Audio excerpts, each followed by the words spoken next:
Hey everybody, and welcome back to another episode of our Musetta Stone Book Club. Today, we are going to be talking about my choice. The book was A Song for a New Day by Sarah Pinsker, and I have mine on my iPad. I have my physical. Yeah, it's a very pretty book cover. For those of you who, because you can't see what we're doing right now, but yeah, the book cover is really nice, and oddly enough, uh, the reason why I chose this book was because of the kind of like almost dystopian sci-fi future, and it wasn't really that sci-fi. Um, it was almost on the nose to kind of what we were experiencing over this past year. So I wasn't even expecting that either. So it was an interesting pick. I'm glad I picked it because I think I really highlighted some of the struggles that some people were going through, especially with the whole pandemic that we're going through, and then this pandemic that was happening in this book, which they don't really talk too much about, but that it results in like the entire world shutting down and people having to stay home, which is very reminiscent of some of the things that we had to experience this past year too. But before we go into more detail, Amanda, how have you been? I have been well. I just got my second shot last night. Yeah, fully So vaxxed. little tired, but other than that, I'm good. And other than that, it's honestly I've been spending now that my parents have had their shots and other people have had their shots, like we're slowly starting to spend more time with my family that's close by. So that's nice because we haven't seen them and we don't really haven't spent time with them at all for like a year, right? So that's really nice. And then some possible career changes that Mm. maybe coming down the pipeline in the next year or two. So other than that, yeah, I'm just happy this year's over, to be honest. Yeah, I was like, you're officially on summer break now, right? So, It was a hard year. well, congratulations on getting through it. But did you notice that with all the mask wearing and stuff, Mm. the amount of times you got sick was lower? Yeah, I really didn't get sick at all Mm-hmm. this past year, which was really nice. Um, even when even when cold season came and went, like it was kind of neat that I wasn't normally, because normally I'd be out for at least a couple of days in December, while all the kids are ill. I'm also ill, but yeah, I think I used one sick day this entire year, which isn't uncommon, but yeah, it was kind of nice, to be honest. Yeah, it's just like a good reminder to people. I was like, moving forward, maybe keep the mask when you're feeling a little bit unwell, and Yeah, that actually helps, right? Like just yeah, even looking like there was a statistic that I saw like out from America. They were saying how like last year the flu season yeah, killed about like 5,000 people, yeah. um, and that was 5,000 people, but the year before was 500,000 or something insane. I need to pull up this statistic later, but like the numbers were huge. They're like keep the mask on, like it'll keep everybody safe in the future. Mhm. So it's like something I hope that we kind of built into our culture from now on is just having it there. Like everyone's gotten used to wearing it. Hopefully that'll be something. Yeah, but I'm glad school's done. Everything's so you can try to take a break. But we'll talk about your career choices another time, or maybe off air. Yeah. Yeah. Karen, how are you doing? It's been a while. We haven't chatted in a while. Yeah, I'm doing okay. Pretty tired. And so I read this book in, oh God, when did I read it? May? Yeah, I read it in May. And I've also got milk brain right now. So like, just forgive me if I like zone out or have no idea what you guys are talking about. 'Cause No worries, no worries. It's fine. Karen is preoccupied with her baby, her very cute baby. Ah. I, I can't wait till like I get my second shot and everyone feels safe and we can finally come visit you. Yes. I was so sad, Karen, when I really wanted to hug Hay. we're still hanging. Okay, maybe we'll talk about this offline as well. I would love to come and help. Yeah, John's out there right now. He's throwing bales into the barn, and we've got bales on the fields, and still he's got more to cut. Okay, yeah. Let's talk about this later. I would love to come and help if I could figure out my schedule. Yeah, that'd be great. All right, so let's jump to the book. So this book is interesting. Like I mentioned before, it's very kind of in tune with kind of what's happening in the world right now. So essentially, the backdrop is there's this, the first character we realize her name is Luce. Because we had a conversation about this and realized it's probably a pun because all of her band names are puns, right? So it's like Luce Cannon. It's like, oh, but Luce, and then the other character is Rosemary. And it starts off with Luce being in the past, and they call this past the before. And this before and after situation is this this kind of situation where, like, so she's a traveling musician with a band and she's touring and she's just about to take off. Like she's starting to gain a lot of popularity, and all of a sudden there are these bomb threats all across town, all across the states, at hotels, gathering places like stadiums and stuff like that. And that kind of puts a damper on her tour. And then they're like, oh, it's just a scare, whatever, nothing happened.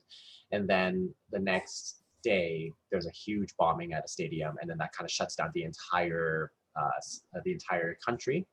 And she's kind of famous for being the essentially quote unquote last big show that performed before everything got shut down and things weren't allowed to kind of continue on normally again. And then we pivot to Rosemary, who's kind of in the future a little bit. I think it was 7 years in the future, I want to say. I can't remember. But so she's a product of this after time where everyone's at home and they're kind of connected into like the web by these things called hoodies, which I think sound really amazing. I just picture like, just put it over your head and then there's like a visor. It's like, oh, that sounds kind of cool. But like the entire world is kind of like online, and people date online. And it's really interesting because this world already exists in Japan. A lot of people do their stuff virtually as is. They have like virtual wives and virtual families. So it's very interesting there's that there as well. But Rosemary is part of this new generation of, she's an adult, right? Yeah. So she's part of this hood space thing. She's used to being there, and her parents had kind of taught her, and she was a kid in the before, so she still remembers parts of like going out to see people, hanging out with like in groups and stuff. But she's definitely been traumatized and like kind of told by her parents that it's unsafe to go out and stuff. So essentially in this book, there is this giant corporation called Super Wally, which is essentially Walmart or Amazon, probably Amazon. And she works for this company. And for some reason, she gets called in to help with this band and the logistics of this band. Patent medicine, I think they were called. Yeah. And so she helps out, and then one thing leads to another, and she gets a job offer at this new place called Stage Hollow Live. And this is a virtual, like holographic company that does live music. And she somehow gets into there, and that kind of triggers her connection with Luce at some point. So before we even start, first of all, when people were listening or when people were reading this book, what type of band were you guys imagining Luce Cannon's band to be? Like, did you guys like start like listening? You're like, oh, I kind of think this band. Oh, like a specific band? Yeah, like just like late 80s, early 90s punk. Yeah, I thought of Pink. Yeah, I was thinking that like I was thinking like No Doubt. Yeah, like that. Pink in her early years. Yeah. Is kind of how I pictured it, and I think it really is because of the beginning of that book when they're like, "There's 173 ways to destroy a hotel room," and you're like, "Yeah, sounds like that." Like, yeah, I because I was like thinking, because they don't do a lot of description of the characters and like what they look like.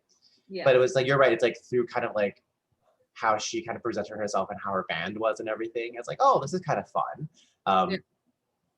No, but like, yeah, I was like thinking, I was like, okay, this is definitely like a punk or rock band. Yeah.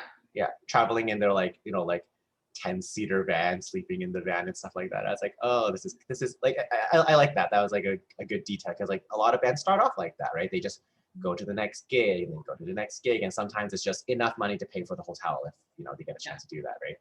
Yeah. Nice. Okay, so I think I'm glad we're all on the same page in terms of like the music and stuff.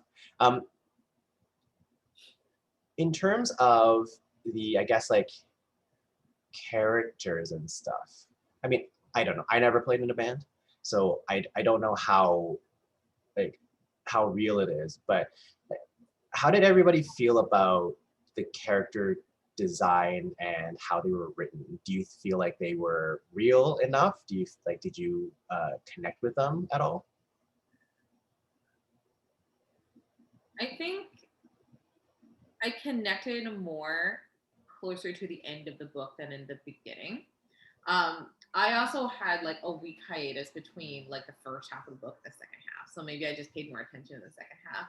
But in the end, when Luce is talking about it's not about the money, it's not about like trying to be big, it's not about like all these other things that have to do with consumerism, but like the fact that it's music and we want to share this music, like that's the kind of the thing that I really connected more with more than anything else. And I think with Rosemary and just how she's naive about this back scene of Stage Hollow Live was kind of one of those, people, like when we talk about how people don't really understand how hard it can be for an artist at like period, unless you know somebody who is an artist. Like the hours you spent practicing, or the hours you spent writing new music, or any of that kind of stuff, and the years you spent like honing your craft. It's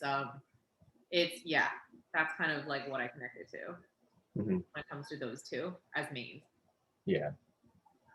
And it's, I mean, I definitely, there were so many interesting kind of like parallels that I found, like just because the three of us actually like went to university for music. So many like of those things, I was like, oh, I feel you. Yeah. I definitely feel how you, like, there's that one point where, what was that part? So Rosemary just, so she's doing the campus tour at this time, and she sees these two performers. It's like a brother-sister duo, and I can't remember their name, but they're just doing a live recording for Stage Hollow, and how in sync the two of them were in performance. I was just like, it's interesting because obviously Luce hates that. She hates the choreography. She hates I need to, like, you have to stick to this, like this many seconds. You can't do this or that. You have to stick to a program. You can't do too much, right? But that is like the flip opposite, where you have to be on time, cues like right on, dead on, and you have to know exactly where you are. Like choreography you're performing is equally just as hard as playing in front of an audience that you have to win over every night. But it's like, it's very interesting because like obviously with this book, it's kind of playing with the whole, like, we don't want everything to be, we want things to be more organic on one end, but as a performer, I can also appreciate that it's equally just as difficult to be the other person, where like from all angles you have to look perfect. You have to know where your steps are. You have to know where to look. You have to know when to start. You have to know when to end. And these two performers weren't even in the same room, right? Yeah. They were like performing separately, but they had to know their cues, and they were just listening to each other in headphones. So I was like, for me, I was like, that is really interesting, because the way that the author wrote that made me really appreciate that, like, even if like the author doesn't have a lot of experience in the recording booth, she put a lot of time into making it look very professional. So it's not like, oh, it's just sloppy Stage Hollow. Like, this is a professional like company doing very high-end, high-quality music. It's just not everyone's cup of tea. Yeah. So I thought that was really, really cool. Yeah. Yeah. But Karen, are you free to chat? Yeah. Yeah. Okay. She just, you know, random squeaks. And just Oh, no worries, no worries. and also some crying. So just trying to. Did you gravitate towards one character over the other at all? I think I preferred reading Rosemary's storyline. I mean, Luce, she was harder, and she even talks about that, where she says it's hard for people to get to know me. And even though you're getting her monologue, it still felt to me like she was kind of this enigma. Oh, okay, thank you. She just wanted to also say her point on the book. Yeah, I agree. She's a good point. Yeah, she's very vocal. Yeah, well, and I think like for Rosemary's storyline, it was really nice because like you're seeing this character, and she's exploring, right, a brand new world. It's exciting for her, and everything is brand new. And like you had mentioned, Karen, like Luce is someone who's holding on to the past, right? She's trying really hard to etch out a living and hold on to what she really remembers as like kind of like the heyday of music, because these new kids don't understand what it means to kind of play in front of a live crowd and stuff. Everyone's so scared of germs and being in proximity to one another, which is interesting. I just watched so I haven't really been watching a lot of live action shows during Netflix, but I watched like a live action movie, and my first response was like, why are you hugging? Don't hug. Don't share the same straw. Like, what do you guys do? And then I realized, oh, like this whole COVID thing has made me like imprint all of that onto everything else in my life. So I could definitely like associate with how Rosemary felt in that first instance when like she had to like associate with people, even at her like new job where like everyone was distant, but she was just like, this is kind of uncomfortable. Yeah. But in terms of, I guess, like the overall, like, how do I say this? In terms of like the overall kind of like flow of the book, did everyone like how that sounded? Oh, and by the way, Karen, if you're worried about her being on the camera, you can always turn off the camera if that's easier to speak. Yeah, just let it. Yeah. But yeah, like I guess in terms of like kind of like the flow of the book, like, was there any point where like it felt like it was like there was a lull at all?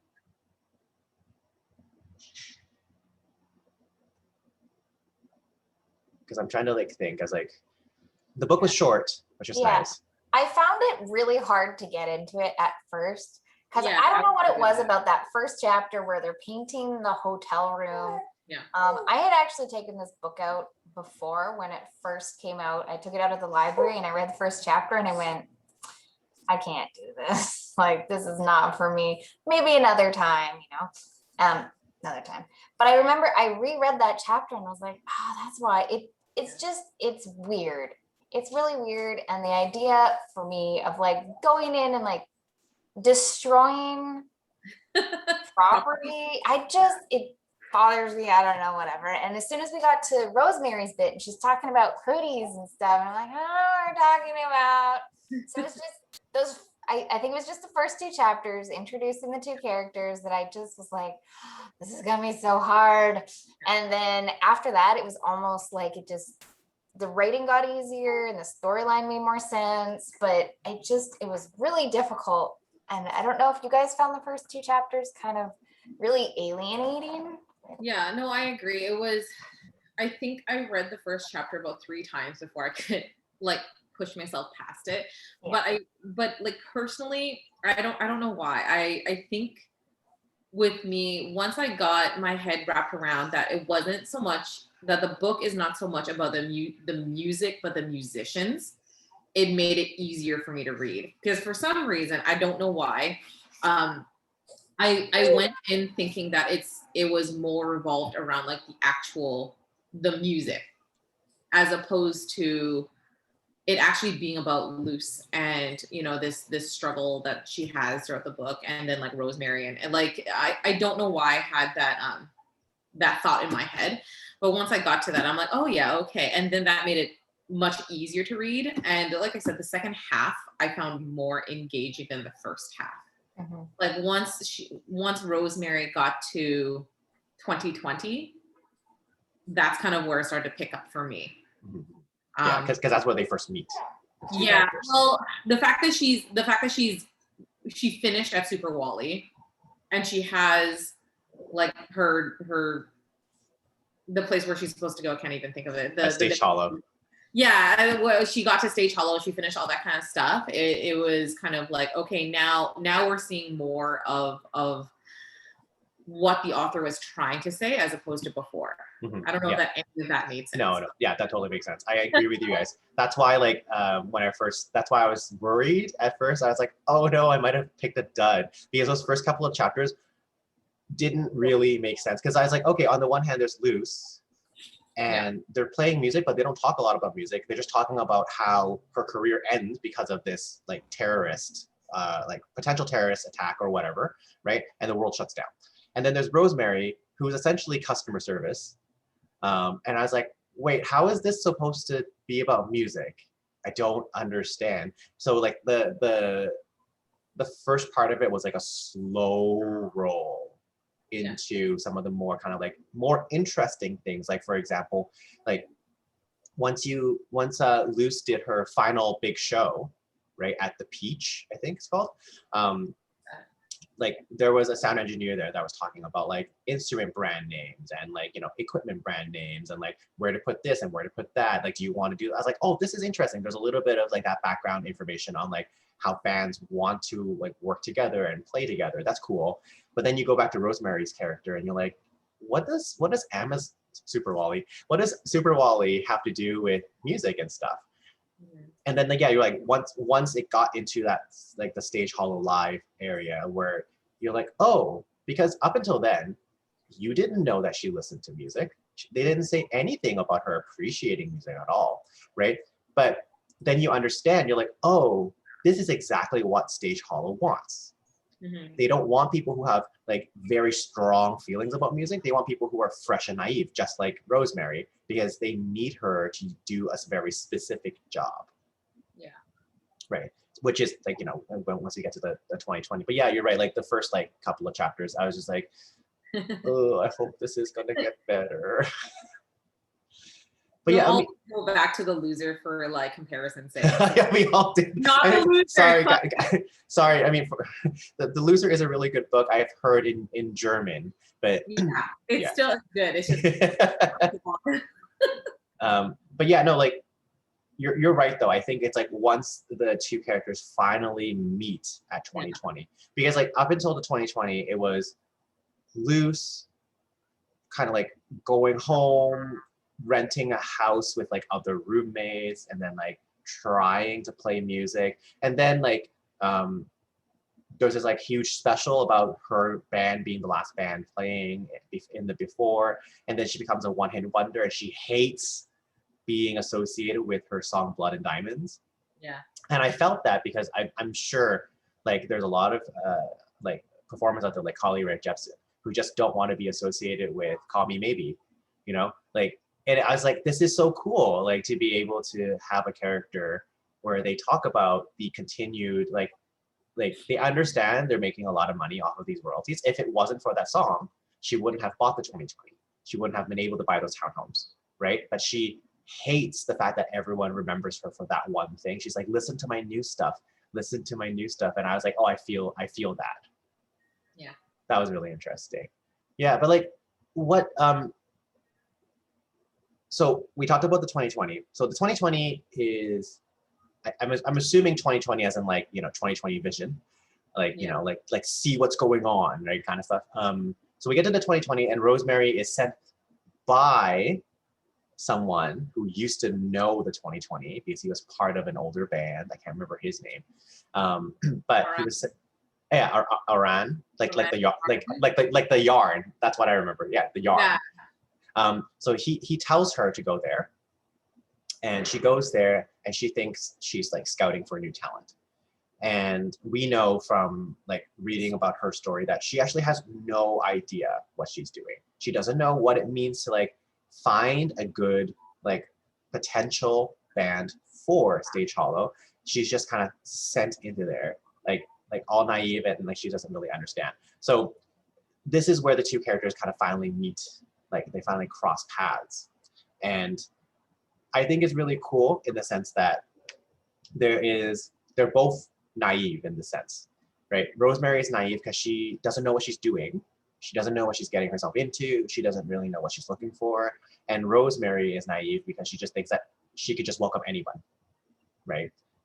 And before that, she had like, you know, like her, I'm really bad with names, but like she had that person that was sitting in the living room that was making sure that it was Angela. Was her name Angela? It's either Angela Angie?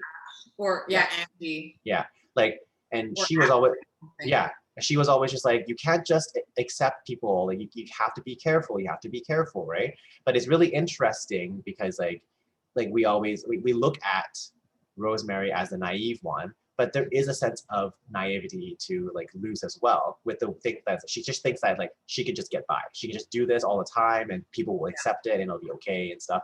So it's very interesting because they're both like, we're led to believe that the age difference is pretty large between the two of them. Yeah.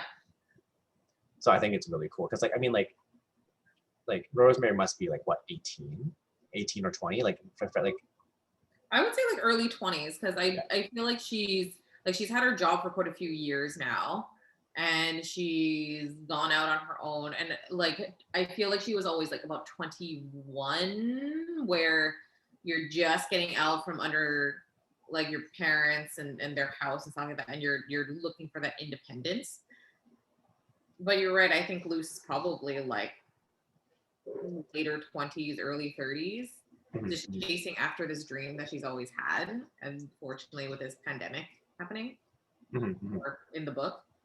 Yeah, it is interesting because like I did appreciate the fact that they're because the book was so short, I wasn't expecting a lot of character development, but there was a little bit. Like we get to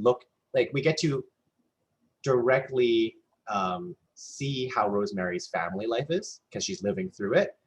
And then we had that one time where Luce goes back to see her mom. And after like the whole like bombing and everything, just to make sure that they're doing okay. And we realize that she's actually an outcast in her family and in her community.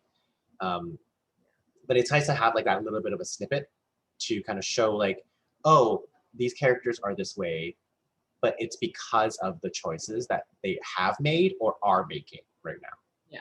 So it's kind of nice because like, oh, I mean, I didn't even like think about this as something, but like both characters are, I guess, like either gender fluid or non-binary, or you know, like we're led to believe that Luce is most likely lesbian, right? But Rosemary most likely too. But I like how like it was just put into the book and it wasn't made into a big deal. Yeah. I thought that was kind of cool. And it was interesting because like Luce was judged for her choice to be a musician, and also judged because her family was not accepting of her lifestyle, and that's why she was excommunicated from that. And then you have Rosemary, who's very young and her parents don't know about that stuff, like, and she's trying to keep all of like even the work details a secret. So it's very interesting because like that dichotomy, that kind of like juxtaposition of like these two people are like, they're really interesting and they have a lot of similarities, but the way that they got there is very different.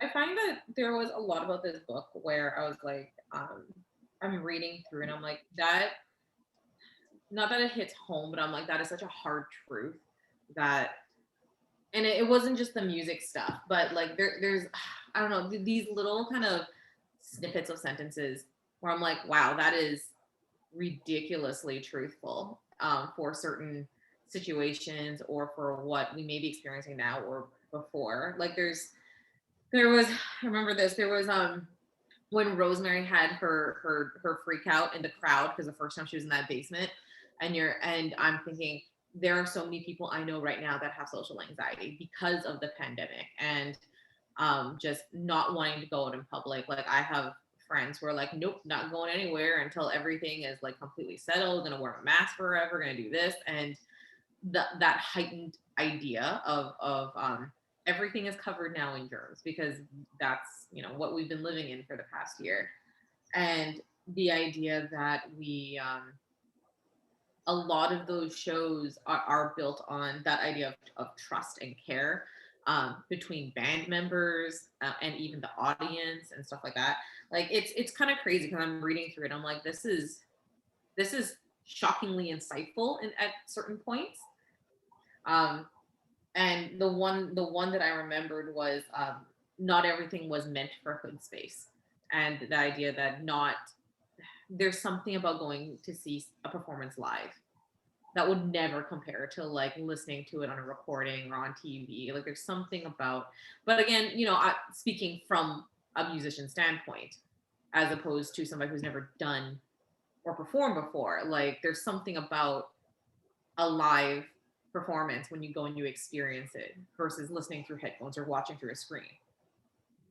Well, and that kind of like hood space virtual reality world is coming soon. Like, you know, there are companies who are, setting up 360-degree cameras at shows, and you can pay to go into VR and be in, quote unquote, in these shows, right? So like it's interesting how like that world is coming soon. And it's hard to explain to you because like, I mean, I always go, well, do I want to go to a show where Beyonce is like this small? Yeah. Right. But if you go to like a musical or a classical performance, you're actually still quite close to the stage.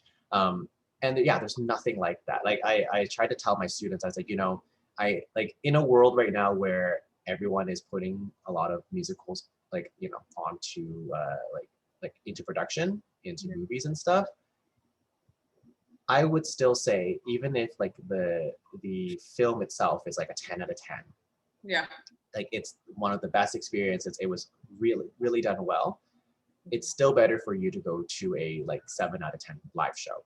Yeah. Because it's not just the show, it's the people around you and the energy and the stuff that you just don't get. And like the fact that like you get to watch people like live through their character or perform, and those mistakes are part of the performance. Yeah. And those like that one instance in time will never happen again. You don't get to rewind that and rewatch it. And there are certain shows that I don't know if a recording can actually, I can't even think of the words. That's how my brain is right now. Can communicate like the experience of it. I keep on using that word, but I remember like I saw Come From Away when it first came out at QE Theater, and I spent the entire time trying not to cry. The entire time, sitting in that audience and watching that musical. And watching them, like listening to them sing and watching the actions. And it's a very like pared down kind of stage. I think they had a couple dozen chairs and some tables. Like it wasn't a huge thing, but experiencing that and then listening to the music afterwards brings back all those feelings. And I don't know if that is something that is possible if you just watch it on a screen and then had the recordings, as opposed to experiencing it live and seeing the actors and actresses there and hearing them sing. So I don't know. It's something that I have always said, like with my nieces and nephews, I'm like, when you guys get older, I'm taking to as much as I possibly can without going broke. Like I'm going to take you to all those musicals and all the theater stuff so that you can experience like what it's like to actually go see these people do it on stage. And there's like with these two characters too, it's really interesting because like obviously with Luce, she's the one that's fighting for these live shows to continue, whereas Rosemary, it's her first time experiencing a live show. And to like, because there's that one point in the 2020 where she forgets she's in a group of people because she's so drawn into the show, and then all of a sudden the PTSD, like the trauma kicks in, and all of a sudden like she's like bleeding because she like fell on her face, right? But like it was really cool to see that because like it was like, oh, she gets excited and then she gets addicted to this idea of like wanting a live show, wanting to see more live shows, right? Because unfortunately, I mean, obviously this is a book review. Her job was to scout out talent, but what happens is the second she scouts out these talent, and some of them get signed and some of them don't get signed, Stage Hollow calls in the cops and they shut down that venue. And unfortunately for her, she was there when it happened. And she wasn't supposed to see that. Like so somehow for some reason logistics got it wrong. They were supposed to come in and raid the place like 2 weeks after she leaves town or something like that. Yeah. So she realizes actually what she's doing is kind of bittersweet, because on the one hand, she is giving fans opportunities, the ones that want to have the opportunity to perform virtually. But on the other hand, she's killing a venue. She's killing a community by coming in.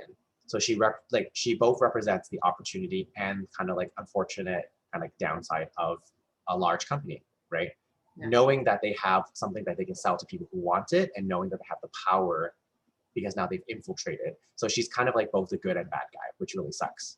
Yeah. Yeah. And there was that one point, like you were mentioning, Amanda, like there's these like moments in the book where it kind of hits home. There's that one moment where she goes back to the 2020 and knocks on the door, and Luce doesn't answer, and she sees Luce in the window, right? And at that moment where it's just like, oh, this is real life. Yeah. Like you don't just apologize and move on. Sometimes you gotta just, you did something bad. Sorry, you gotta live with it, right? Especially with Joni, the cellist, like that she was like developing feelings for, right? Like I thought that was really cool, like being like, you all make your choices, whether you knew it or not, you still made those choices, right? And you ruin someone's life. Like you don't get to just come back and pretend that nothing's happened. You don't get to come back and just like pick up from where you left off and stuff, right? And like the 2020 was in Baltimore, I believe. Yeah, so that was really cool. But then I guess the story picks up quite a bit, because it moves towards like Rosemary kind of like trying to subvert Stage Hollow, right? Yeah, I'll be honest, I got kind of lost a little bit when she started talking about like this grand plan, and I'm like, did I miss something about this plan? I got like confused until the very end. I'm like, oh, okay, I get it now. But in the beginning, when she's like, I have this plan and I want to do this, and take down so-called like this idea of Stage Hollow Live, and I was just I wasn't sure what was happening, I'll be honest. Yeah, I think it was like I think my like chronology is a little bit off here, but I think it was after, obviously after 2020 shut down. She was feeling really bad about it, and I'm wondering if it was after she saw the Harriet video with like Luce kind of like going on about like, like pick up an instrument, do your thing. And she's like, I want to do my thing. And she realized the one thing that she could do was still do her job, but protect the venues at the same time. And I think like for me, there was like a little bit of a jar and change there, because she went from someone who is still kind of trying to experience this new world of seeing people to like, now I'm going to be a mastermind. And I was like, where was this mastermind before? But like, I got that, like, for her, she was just like, I still want this job. I still believe that some musicians like what I'm offering to them. But is there some way I could do this without ruining the music scene for everybody else? Mm-hmm. And we get a glimpse of that where she goes to that warehouse performance. And it's headed by a guy named Thomas. And it's his mother's warehouse. And they're just all like empty, and they have these shows there, and that's where she meets Sadie at the coffee shop, and Sadie invites her to the show, and they hatch this plan together with Sadie and Thomas and stuff to get whoever wants to sign, and then set up this fake venue. Mm-hmm. So that when the police raids them, they can still have their first original venue, which I thought was I wasn't expecting it. So I thought it was very creative, right? And she also acknowledges as a character that she can't do this for every single venue. Yeah. And that's why she was having an existential crisis, because she's just like, I can't save everyone. I can't do all this all the time. And even if I did this all the time, is this really gonna fix anything? Is this really gonna like change Stage Hollow from the inside? Because that's, I think, what she wanted to do, right? Mm-hmm. She wanted to change the company from within. And Luce didn't want to have anything to do with the company to begin with. I was actually also surprised when she's like, I hacked my hood space and then I like changed the location on all this stuff. And I'm like, if you were able to do that then, that was it was like the smallest little paragraph, and with her talking about how she was able to keep her hoodie located in the hotel while she went off and did stuff. And I'm like, if you were able to do this before, I think like I think they tried to like mention that. Like if you remember at the very beginning, like she helped like the patent medicine thing yeah. because she was in customer service, so she was actually pretty tech savvy. It's just I think throughout the book, it never mentioned her being very tech savvy. Like Yeah. it just made it feel like she was just like a regular like adult that knew how to use their smartphone. You know what I mean? Like that kind of thing. Like not like some mastermind that knew how to hack and stuff. But like that's why like yeah, like I agree with you. That was a little bit jarring because I was like, where is she getting all these skills from? But like she was in customer service for a while, but it just never like it never clicked to me that she would know these skills. So Yeah, like I felt like Rosemary, how long was this? 370 pages or something like that. I think I don't know, like between Rosemary and Luce, I found that with like character development, Luce was more of a, I don't want to say like realistic, but kind of, where she's like, I'm gonna make it big, and then I did it because all this stuff happened, and then she like you said, she's holding on to the past, and she gradually accepts that things are starting to change, but there are ways that she can have the past and still be in the present. Whereas Rosemary, I don't know, like for so much of it, she seemed like this shy, quiet, very introverted person that kind of randomly decided to take this job that requires her to be in major social situations, requires to be an extrovert, requires all of these things that she didn't initially like present as a character. And then, like you said, again, in the end, she's like this mastermind of creating this big plan. So it was weird reading her. And when you had asked about like characters that you kind of connected more, like I followed Luce more than I followed Rosemary. I found Rosemary just like, oh, okay, so suddenly she knows how to do this. Suddenly she's this. Suddenly she's this. Suddenly she's this. Whereas Luce actually, has that time of progression. If that makes sense. yeah. Yeah. I think like I think if the book was a little bit longer, then Rosemary's character would have been more developed and it would have made a little more sense because it sounds like she did a lot of growing in a very short amount of time. Yeah. But I feel like if the book was any longer, it would have been really boring to read. If it was like 25 pages longer or 50 pages longer, I don't know if like the impact would have been good. I think like the length of the book was good enough. So unfortunately, it was just like there was like, okay, we need to develop this character so that she can do something. So I think that sucks. In terms of the character that I liked reading Rosemary. Yeah. I definitely saw a lot of myself in Luce though. Like the like a little bit of like the unwillingness to change sometimes. Especially in the way like that I'm teaching right now. Like I'm trying really hard to be open-minded about stuff, but I'm finding myself being like, no, you still have to do this because it's like tried and true and stuff like that. So it's like in a way I'm just like, am I becoming one of those people?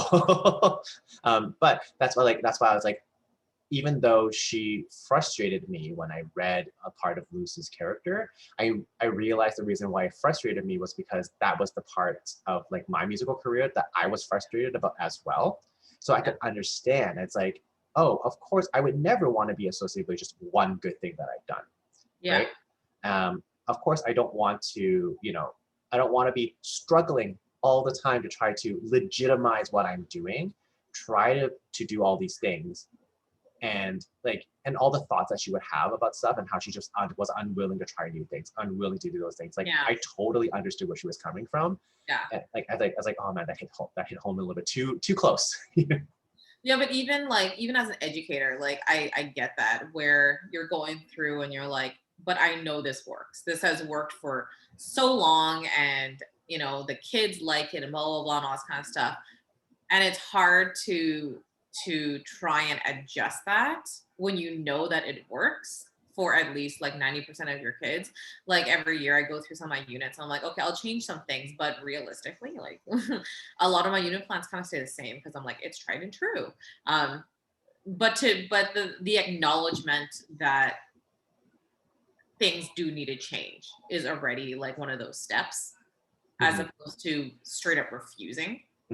Because the ability to recognize change is kind of culminated at the very end of the book, where Luce finally agrees to do a stage Hololive show, but only if they meet certain like criteria that she wants. Like she wants a live venue, she wants a live audience, she wants to do this music and whatever. And then the compromise is she does Blood and Diamonds. Yeah, Blood and Diamonds at the very end, and she has like they control how many people. They control the set, they control how much time she has and stuff like that, right? So it's like, oh, like even this character who was unbending for the entire book realizes that they're like, even if she may not fully comprehend what's going on and fully agree to the importance of what she's doing, she's willing to give it a try, right? Because there's this other person who's like, just do it. Like, why? Like, there's that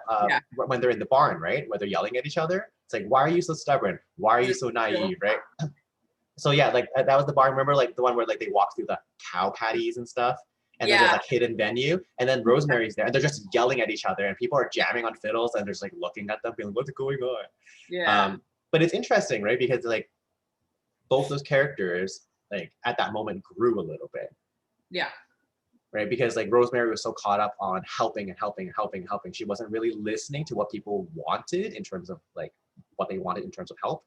And Luce was just so like, I'm against virtual, I just want live, that she couldn't see the potential benefit of being able to reach out her message, right? And she didn't even know that she had started a movement because she wasn't in Hood's face.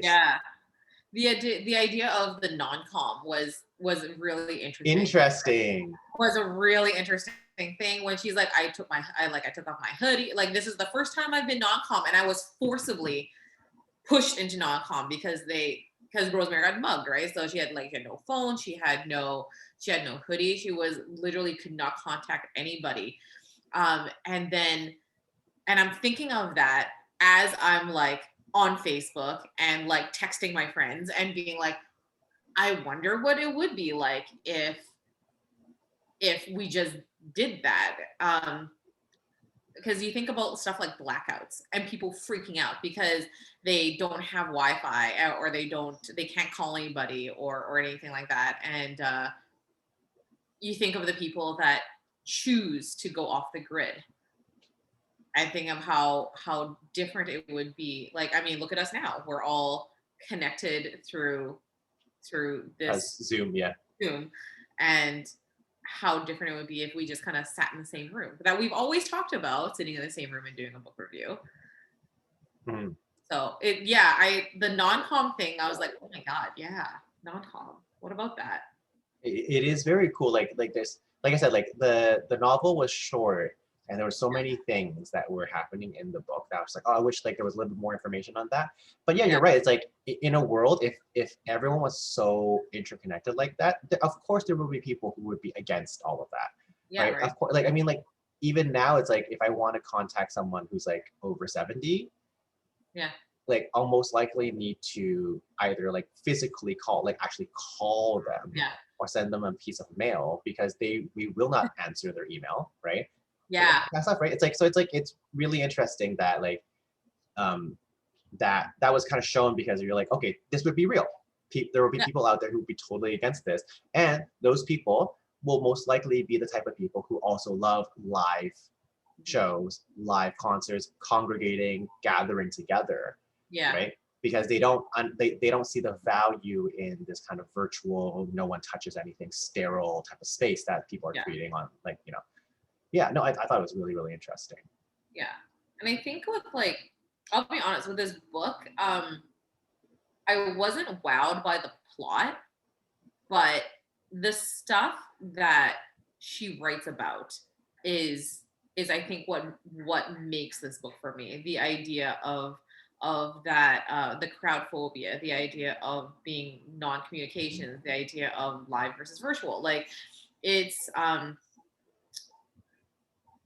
I don't know. As I was reading it, it kind of went like this for me, where I'm reading, I'm like, this part's kind of boring. But then something happens. You're like, oh my God, that is a thinker. That like this tiny little paragraph that really delved into something way deeper than just like the plot of this book. So it was an interesting read, because I would hit something and then I would fall down this rabbit hole where I had to put down the book and I started looking up stuff and researching certain things and wondering, you know, could this possibly be a glimpse of what is coming out? Like you said, there are companies that are already starting the virtual concerts, and you see like even Disney Plus, when Hamilton came out on Disney Plus, and everybody just lost their minds because everybody wanted to see Hamilton, but now it was accessible virtually. And I mean, like, I had a conversation about specifically that too with someone, and they're like, "Oh yeah, we can finally watch it." I was like, "Yes," but the draw to watching Hamilton was that it was sold out. It was so popular you couldn't get to it. That's how great it was. And then their argument was like, well, but then if you can't get it to the masses, they lose the ability to be able to speak to everyone what they were trying to communicate in the musical to begin with. And it's like, you know what? Touche. No, I mean, like, good point, right? Because it's like, there was no way when, like, during the heyday of Hamilton that I was ever going to be able to get tickets within the budget I could afford to go watch it, right? But at the same time, it's like, I also love live performances. I would, if I had the opportunity to, I would go and watch it, but I don't, especially during COVID. So it's like, is it kind of like what this book said at the very end, where it's like, you have to find that happy medium. You can appreciate the fact that it's all online, but you can also, you don't have to just be one or the other. You can be both. Because like during that last concert that Luce did, so they decide this like attached thing where she does a set, and then they do a 16-bar introduction to Blood and Diamonds, and that's where she says her spiel, and she doesn't play Blood and Diamonds after. She plays her own song, but at the very end, she goes, you know what? These 20 people who were like ticket winners, they came here for Blood and Diamonds. I will play it for them. And for that, I was like, oh, see, that was like a really cool character growth, because she did not want to play that song, but she recognized that that song still had some power and importance for some people. And these 20 people came specifically for that one song. They're my audience. I'm going to play it for them. Even if it's like, that's not what I want it to be, right? I thought that was really cool right there. Yeah, it's awesome. Yeah, you're right. You're right. It's like, sorry.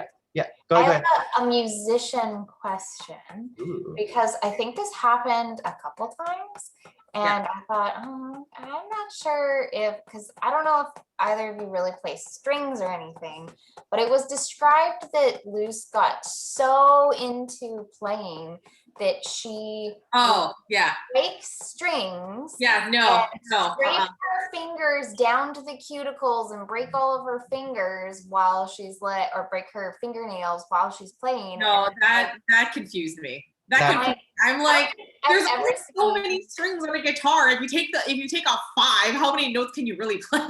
I think it was like the over romanticized kind of like version of it. Like if your job is your fingers, you're gonna take care of them. Yeah. You're not gonna like bash them to a pulp so that you can't play next time. Like I didn't quite get that. Like you said, Matt, a romanticization of like I think it's just that like the thought of like they're punk, you know, like kind of stuff, and they're like they're into their music, right? It's that same thing with like people wanting to watch like solo violin players play until like one of the strings break. I was like, if they're good strings, they don't break that often. Yeah. And the only string that you would just pull, like, and the thing is, it's not easy to just pull off a string off any form of a string instrument. I'm like, when I think about like restringing my ukuleles, I'm like, it takes like you have to turn the stupid like thing and you got to pull it out. Like you can't just rip it off in the middle of a concert. It doesn't work that way. It is interesting. I mean, like I would say 2 things. Number one, yes, I don't think that happens that often, because like in this book, she did it at least twice. At least twice. But I will say, it's like, I think the idea was that she was so into music that she just kept on going. And there have been moments in performances where something happens, you just keep on going. Like I remember specifically there was a performance I did where I started having a nosebleed. So I just bled everywhere while I was like, play, because I was like, I don't care, I'm just gonna play.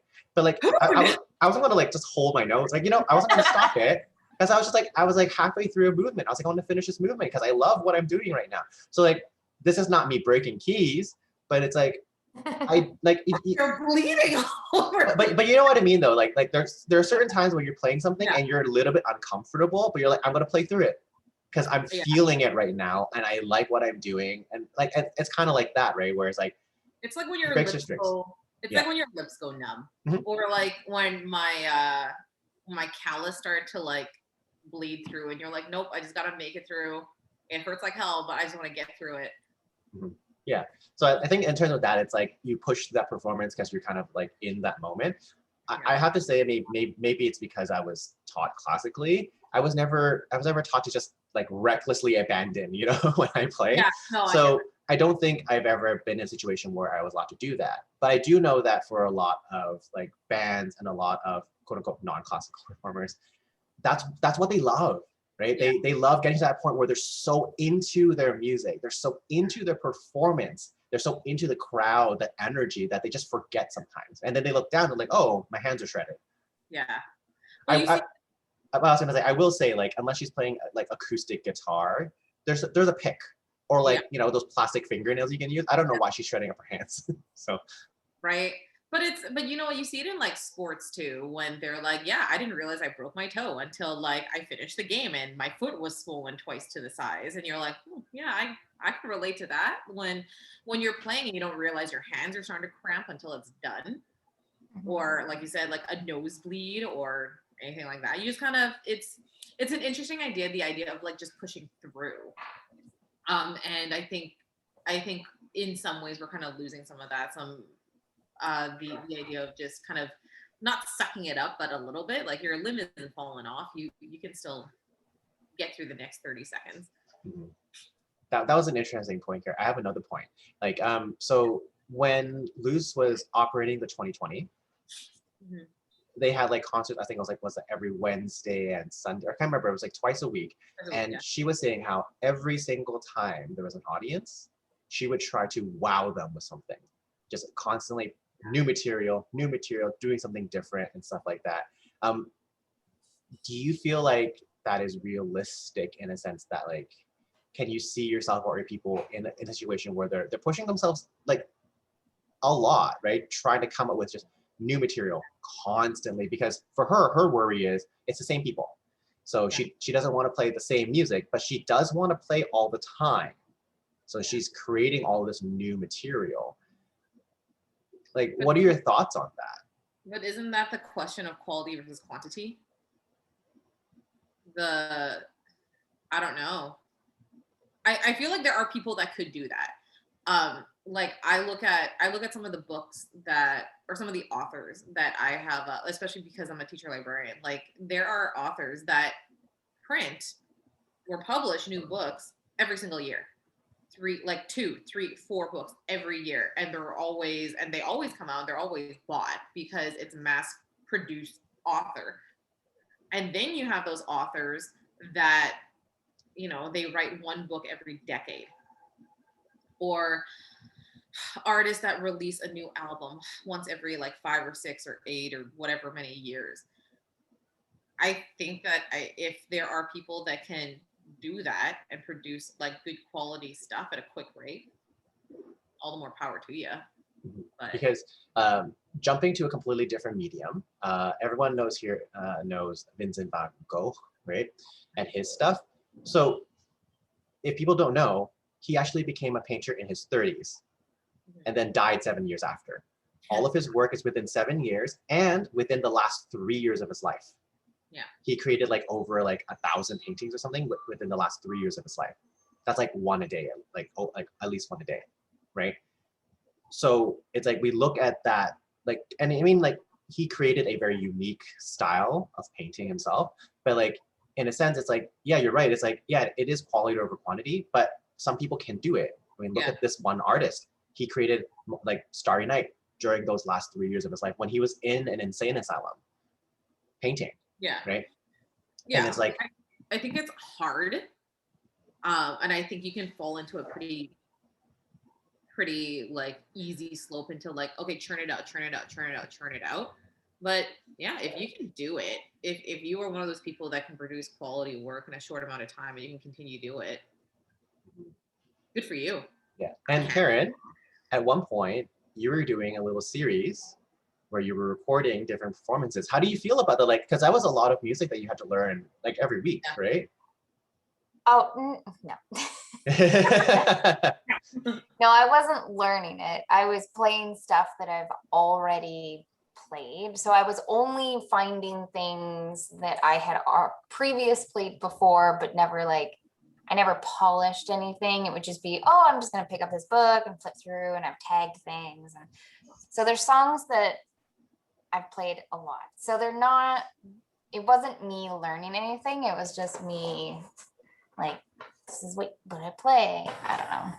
But it's interesting that you bring up that point, because here's the thing. It's like, even if you've learned something, picking it back up again can be very fresh, because if you have like a different perspective, all of a sudden the piece completely changes like the interpretation and the way that you feel about it, right? Because like, yeah, you could have played it 7 or 10 times, but you now playing it again, you have a completely different appreciation for that piece. Yeah. So what I'm wondering is like, would she actually come up with something brand new? Like this need to play something brand new? Or is she just taking something that she's already played a million times and sort of tweaked it and kind of made it into a completely different song? I think she did that with Blood and Diamonds at the final concert. Yes, yeah, because it was a different band, so it felt different. Yeah. So like even just having different people playing with you can completely change the mood or the perspective. Like you and I know how nuanced music can be. You can change just one little thing and the song feels completely different. Yeah. So her saying, oh, she has to come up with new material is sort of like, okay, that's one way of looking at it. That's the, I guess, I'm not sure if Sarah Pinsker is a musician, but I would wonder if somebody commented and said, well, it's not always new material, it's just playing it differently. Yeah. Because it's kind of like you're running the gauntlet, right? You have this new thing and you're just trying different things until something works and sticks and you like it, right? And what better way than to, I mean, especially if you're okay doing this, perform it in front of an audience that is discerning, that knows what sounds good and is not afraid of telling you when it doesn't sound good. Yeah. But I do understand, like, okay, that need and want to create more, and she's sort of escaping from Blood and Diamonds. Like she wants to be as far away from it as possible, so she's trying to evolve, and by that she's almost pushing herself. Yeah. Awesome. I think we're good for chatting about this book today. Did everybody like it? Yeah, I liked it. I don't think I'll be honest, it's not the best one we've ever read, but I think it's surprising for me. It's surprisingly deep, especially when you have that preconceived notion going into it. Because I, like you, thought that this would be a lot more sci-fi, a lot more about the technology, a lot more about like this idea, the bomb threats and the stuff that was going on, and then reading through it and being like, this is like deep. This is a deep book. Kind of unprepared, but I liked it. Yeah. Karen? Yeah, it was sort of middle of the road for me. Yeah. But I didn't dislike it. Yeah. double negative. Not to do the double negative. I did not like it. Yeah, no, I agree with you, because like I think I was texting. I was like, oh, I'm worried that this is gonna be a dud. I'm glad it wasn't. And you're right. It's like, in terms of like kind of music as a theme, I like that it was a theme.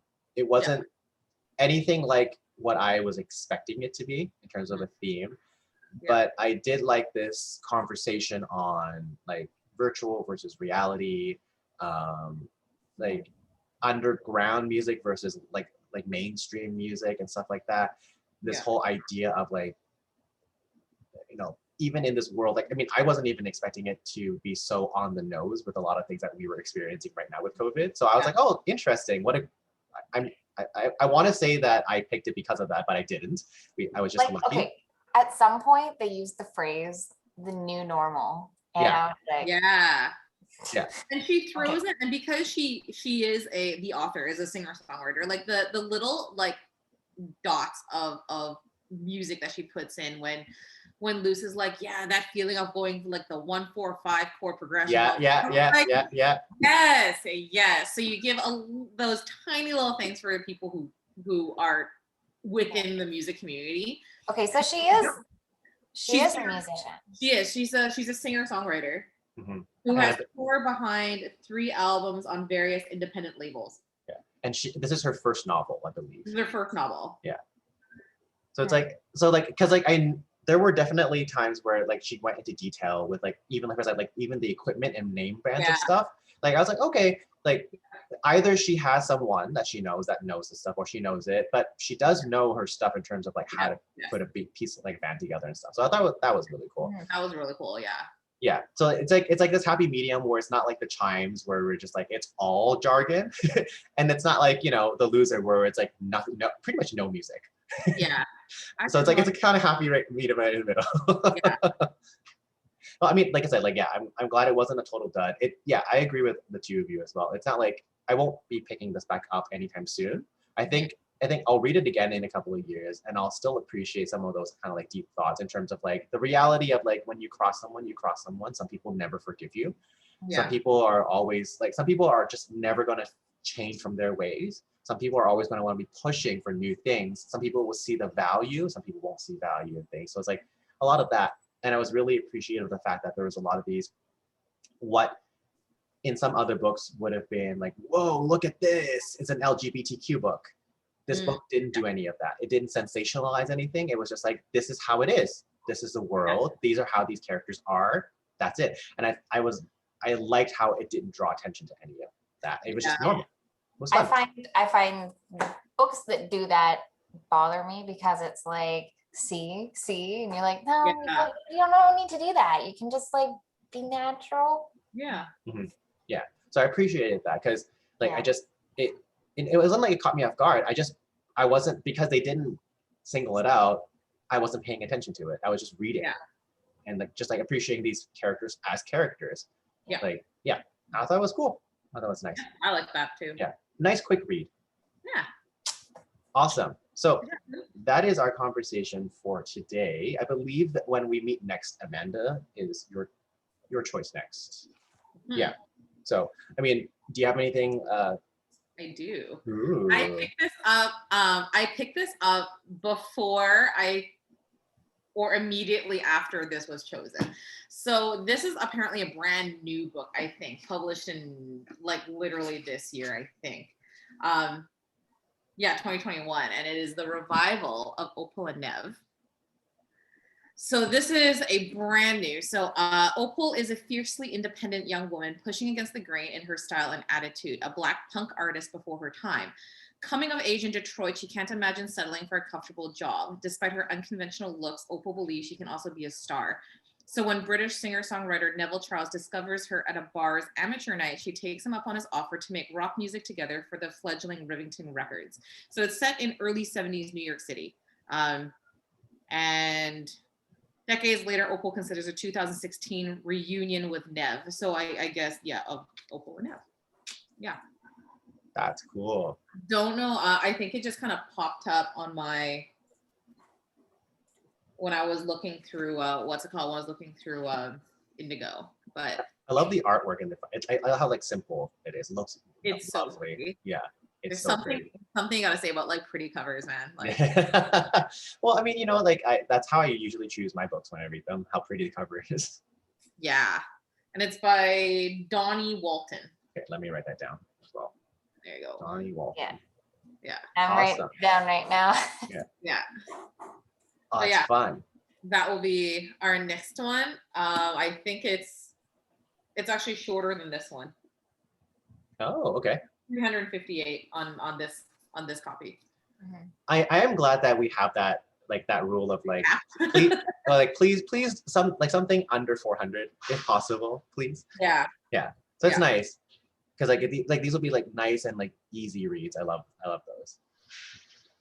I think this is based on fact. Oh, like a memoir kind of a. Kind of.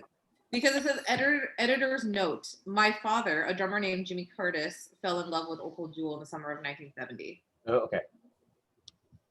Interesting. So, I don't know. So it's like Oh no, it's contemporary fiction. I don't know. Oh, okay. Well, I mean, like it could be based off of like live events or like an actual like real person, right?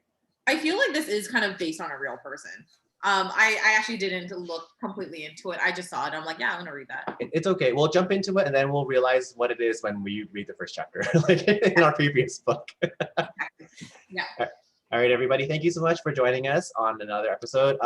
We'll figure out when we meet next. You know, like now that it looks like we're rounding the corner on COVID, maybe at some point we can get back to like a more regular schedule. But for now, thank you so much. We'll see you soon.